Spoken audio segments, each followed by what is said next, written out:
pumayag sila na okay, kahit magkaiwalay kami barangay, dito pa rin tayo at mag-aayos tayo, valid pa rin yun. Ano po?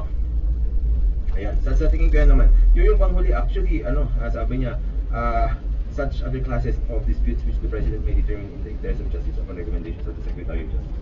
Technical na yun, hindi naman na kailangan yun kasi yun naman, parang provision niya lang na kung sakali merong isang bagay na hindi nila na-classify pa na under the jurisdiction ng Katarungang Pambarangay Law, gusto nilang ilagay, pwedeng sabihin ng Presidente na ito, dadaan ito sa Katarungang Pambarangay.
Pumayag sila na okay, kahit magkaiwalay kami barangay, dito pa rin tayo at mag-aayos tayo, valid pa rin yun.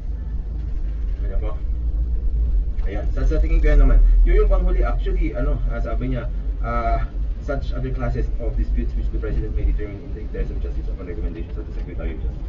Technical na yun, hindi naman na kailangan yun kasi yun naman, parang provision niya lang na kung sakali merong isang bagay na hindi nila na-classify pa na under the jurisdiction ng Katarungang Pambarangay Law, gusto nilang ilagay, pwedeng sabihin ng Presidente na ito, dadaan ito sa Katarungang Pambarangay.